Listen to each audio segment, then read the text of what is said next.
Hey, this video is a bit awkward since a little over a month ago, I made one called The End of Stop Killing Games.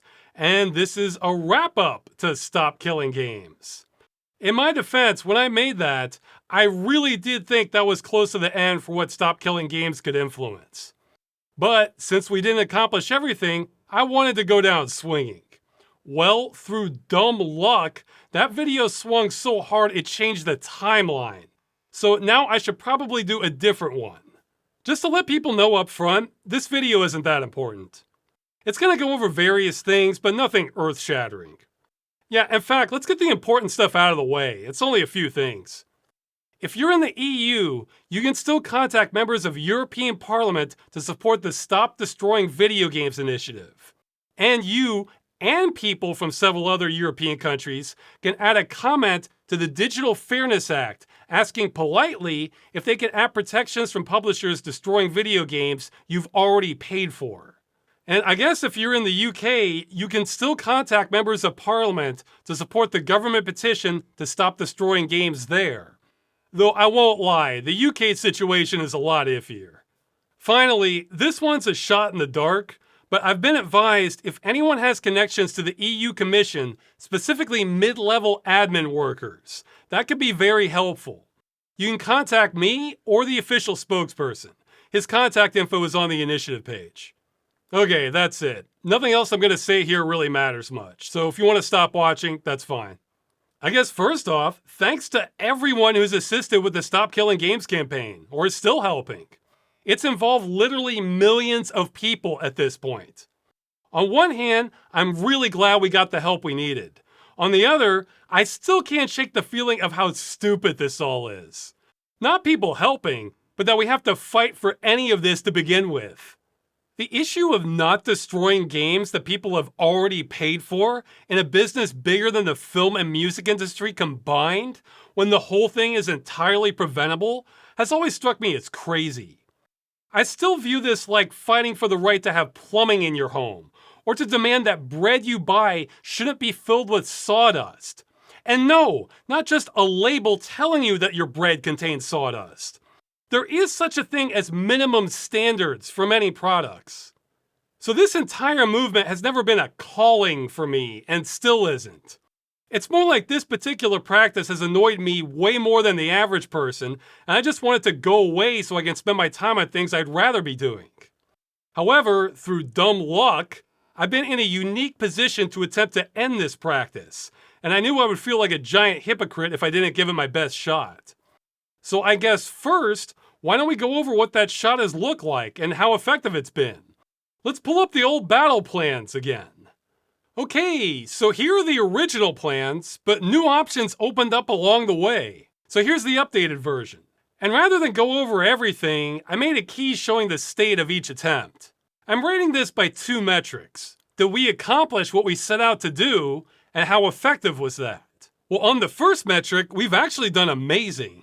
We have maximized our chances to push back against the issue of games being destroyed on almost every front. That's incredible. I wouldn't have predicted we would have gotten this far. In fact, I'd say the only place we outright failed to launch was Brazil. It was looking promising, but we ran into a wall where the law firm needed more data on how many copies of The Crew were sold in Brazil, and we just weren't able to find it. So, bummer about that, but I think it wasn't the most pivotal country in this either. I think France, Germany, Australia, and the EU as a whole are the heavyweights in this. As long as we get a major market prohibiting game destruction, I think we'll largely win this globally. But what about the second metric, how effective this all was? Well, some were outright failures, some of which were kind of expected, but by and large, we still don't know. All the consumer agencies are still investigating this. The Digital Fairness Act is still accepting comments. Hell, even for the European Citizens Initiative, we still don't know if we actually got enough valid signatures. Though I think we probably did. So as you can see, a whole lot of the campaign now involves waiting. And government does not move quickly. But seriously, I think we've done about as well as is humanly possible given the landscape. Especially considering that I'm just a friggin' YouTuber. I think all this stuff we've launched are our best shots. I don't see lots of new stuff on the horizon later. I think we either win on at least one of these, or if they all fail, then it's over. Besides the Digital Fairness Act, the only big one I think I still have any influence over is the European Citizens Initiative. However, since the signing period is over, we're entering a phase where things like counter-lobbying and political connections are most important. And frankly, that is not my department. I know nothing about that, though some political insiders do, and they're advising the official organizers. I'm not even aware of all their plans, but even if I was, I probably wouldn't say what they're up to. Ever since the industry took a shot at us with fabricated claims, I've been acting a little bit like I've been Mirandized. So on some parts of this, I may be very quiet since I know someone is trying to use that against us. If the insiders have requests from me, I'll probably follow them. But this is turning into a game I'm not qualified to play. I am qualified to encourage people to sign a form. That's more within my skill set. I don't have a timetable on the initiative since some of it is out of our control, but it's going to be months down the line before there's a hearing. I probably will be assisting the organizers with notes and talking points for when they go to the EU Commission. Assuming they do. I mean, we're probably safe with the signatures, but if we don't have 1 million valid ones, none of this part matters anyway. That's why we have alternate plans of attack just in case others fail. So that's where my mind is at, but if I confuse people, here, I made a chart of Ross vision on how I see the campaign right now. That should hopefully clear it up. Now some have asked, hey, since you're winding down your end of things on the campaign, can you pass the torch on this or let the community take over? Yeah, sure. You don't even have to wait on me, really. I actually have someone in mind who might be great to lead or help lead things in the future. It's the same person who helped organize things to contact TV stations and was talking about a possible watchdog group if the initiative did pass. So he's had good ideas. As for the community, I'm afraid I don't have a solid plan for that as of yet, other than it's being sorted out. A lot of people are helping with that. Yeah, in fact, I'm not even in direct control of the website, so it may be outdated for a few days while the person who does maintain it is working on it. Now, I am pessimistic on how much we can do beyond the action we've already put into play, but I'm of course in favor of people continuing Stop Killing Games related things if they want. Speaking of related things, I've received a lot of questions about the current Steam and itch censorship going on right now. I am not an expert on that, but I can talk about how it relates to us. I have some good news and some bad news, and I think some more good news. The good news is if a storefront removed your game and gave you no ability to back it up and continue running it without further support, then that is exactly the situation Stop Killing Games is trying to address. We've been mostly focused on games that have the online dependency built into the game, but if a store gave you no notice before removing your game, then yeah, it's the same problem, just a different flavor. The game you paid for was taken from you. Now, stores could still remove access to games you paid for, but they would have to give you 30 days notice or something, and the ability to back it up and keep running the game before something like that would be okay. So while we can't address this situation now, because again, government moves really slowly, what we're doing could partially protect against situations like this in the future. Now, the bad news is Stop Killing Games would do nothing to prevent companies from delisting games. That's because to solve that, you'd have to create law mandating stores keep selling games. That seems unreasonable and unrealistic. We're also not addressing Visa, MasterCard, and PayPal's grip on entire world commerce, because that sounds like a way bigger scope than anything I could ever deal with. One of the reasons Stop Killing Games has made it so far is because there are gaps in the law on the issue of game destruction. We're shining a flashlight on a practice that may already be illegal. I can't even imagine where you would start with trying to rein in payment processors. That said, this censorship problem has gotten a lot of attention. So hopefully smarter and more experienced people than myself know how to push back against this. But even if they don't, I think this is a problem that will solve itself over time. That's because both players and publishers want to buy and sell the games that are being censored. So that means there's real market pressure to find a solution. In fact, I bet there's a startup frantically trying to fill the gap that credit card companies are leaving them right now because there's so much money being left on the table for them. If you bet on companies wanting to make lots of money, you're rarely disappointed. I also think this situation points out how hollow the alternative solutions you sometimes see suggested are, like clear labeling or voting with your wallet. In both cases, those do not save the games you want to keep. It's the same for censored games also. Voting with your wallet only helps if the game is allowed to exist in the first place. So Stop Killing Games would only help with part of this censorship situation in the future, but it's certainly compatible with people trying to do more. Okay, speaking of the future, I think what we've done with Stop Killing Games has actually changed the timeline, or is attempting to. As someone who's been at ground zero on this, I thought it might be fun to compare what would still be happening if the movement had never happened. First, let's look at the battle plans. How many of these would still be happening without us? Oh, yeah, nothing. None of this would be happening. Stop Killing Games is taking credit for getting all of this rolling. If you don't believe me, I encourage you to look at any news related to saving your games prior to January 2024. I feel certain without us, the crew would have been just another shutdown, like Darkspore, Battleforge, PlanetSide, Asheron's Call, Dust 514. I mean, if any game was going to get people motivated, I would think it would be Overwatch. It sold over 50 million copies, was destroyed, and people just accepted it, best I can tell. I think it didn't have the same legal openings that the crew did, but there wasn't an upswell that led to any big action that I'm aware of. I think if we hadn't acted when we did, then game destruction would just continue as usual, the same way it did in 2023, 2022, and so on. I really believe this movement was our only chance on this. Oh, sure, there would be other game shutdowns, but then people would just accept them too, like there's some sort of law of nature. Hell, some still do. You know, I never expected a Penny Arcade comic on this, but I love the write-up underneath it. What we've been conditioned to believe is normal simply isn't. The purpose of the campaign is to give you what you already own. It's a bizarre state of affairs. The part about conditioning is so true. From my perspective, it's felt like lots of gamers have gotten brainwashed on this over the years.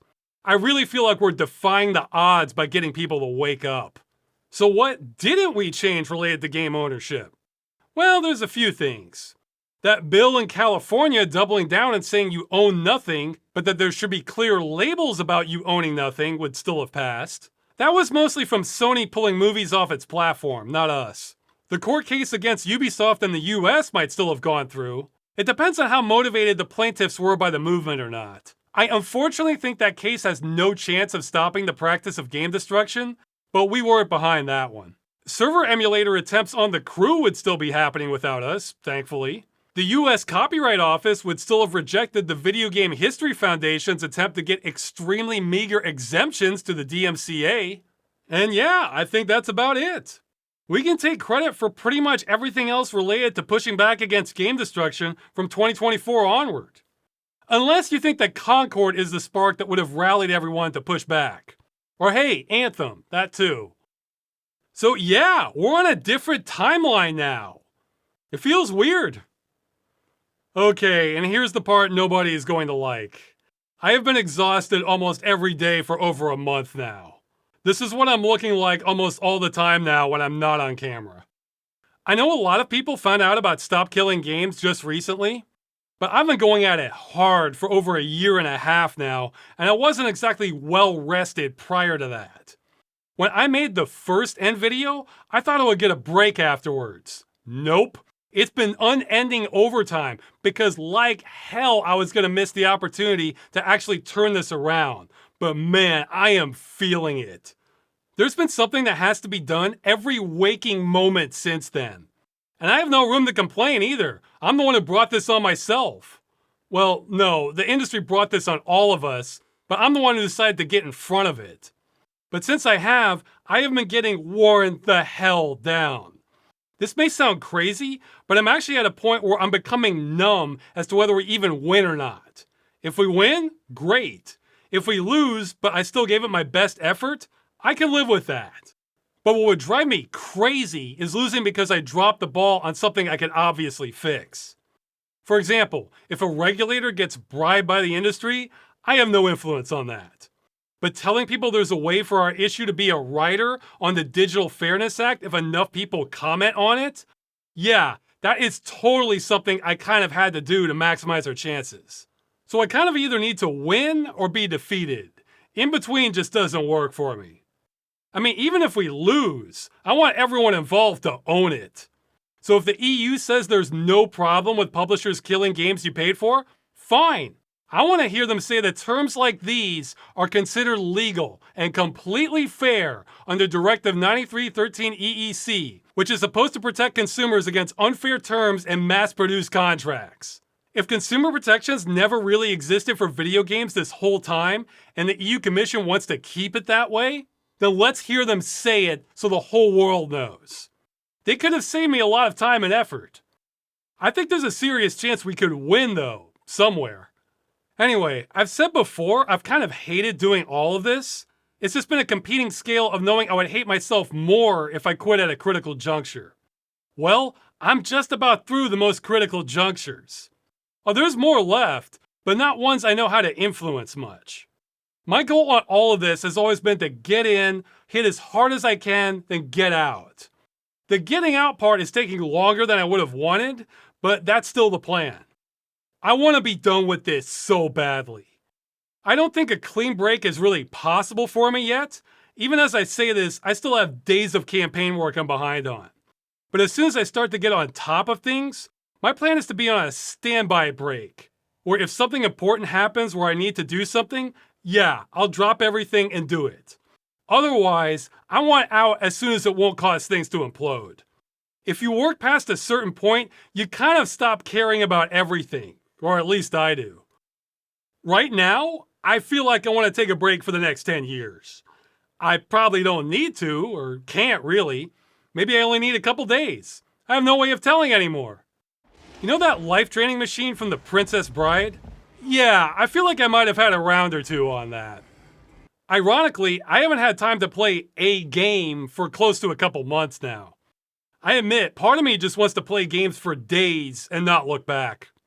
I'm reminded of an Onion article talking about how you could just stop working and play video games until you run out of money and get evicted. My mind has gone there before. So assuming I get my life force back at some point, which I probably will, I don't know. I've noticed recently I have a lot of new viewers, so I should probably talk some about this channel. This whole thing with Stop Killing Games has been one giant detour for me. It's not what I want to spend my time on any more than necessary. Now things could easily change, but at this moment, I have no plans to make more videos on Stop Killing Games, because so much is underway now. Now there are all kinds of things I probably could report on, but here's the way I look at it. I see news related to game destruction as kind of falling into one of two categories. Some news raises awareness of the problem, but then nothing ever comes from it, nobody does anything, and the problem just gets worse. This is the kind I did without realizing it 9 years off and on leading up to the campaign. Every video I've made on this subject prior to 2024 never amounted to a damn thing. Now the other category points to some sort of obvious action to be taken, so people do something, and that can change the situation. A good chunk of the coverage I've done on Stop Killing Games has been an attempt at that. See, I don't care about reporting the news. I care about games not being destroyed. The news was just a means to an end. So, since I have a lot of new subscribers lately, if you came here expecting a lot more news on dead games and the campaign, you're probably going to be disappointed and should unsubscribe. I'm only interested in Category 2 now. In my eyes, the important part is what we're doing, not how often I'm talking about it. And this is what we've been doing. This is the part that counts for something. I know this is going to upset people, but it's like I said. You work past a certain point, you stop caring about everything. Maybe I'll be more open-minded once I'm less burned out, but this campaign stuff is not a new direction for the channel. This is all temporary. So that may leave you wondering, what the hell is this channel then? Well, normally it's a few things. The big thing I was doing prior to this was Ross's Game Dungeon, where it's sort of a game review show, but kind of targeted to something you might watch late at night when you're wondering what you're doing with your life. I think that's my target audience. The last episode, Sabotane, is actually pretty representative of what to expect, though some can be much shorter. If you like that, then yes, you probably should stay subscribed. I've also been meaning to continue Freeman's Mind, where I narrate the thoughts of Gordon Freeman from Half-Life. That one's kind of a runaway experiment that's been taking me too long to do, but people still seem to want it. Now, what I've done in the past and would like to get back to are original comedy shorts using a game engine to animate the scenes. Most of these were a series called Civil Protection, which is set in the Half-Life 2 world created with its software development kit. I also did one short in Source Filmmaker, which is a whole different kind of pain. I've had other one-off original shorts also. They're almost all comedy or comedy adventure. I like directing, but I kind of hate animating. It's such a time sink. Though it's probably getting easier with more tools available nowadays. Especially since I'm not aiming for Pixar quality. I care way more about writing and acting. I doubt I'll hit it, but my ideal look would be something like the in-game cutscenes from StarCraft 2, where it's obvious it's a game engine, but the animation still looks great. Now, I should warn people, I am slow. You know how most movies take a couple years to make because a lot of effort goes into making them? That workflow is a lot more compatible with my brain, but that is not how things work on YouTube, which wants new videos constantly.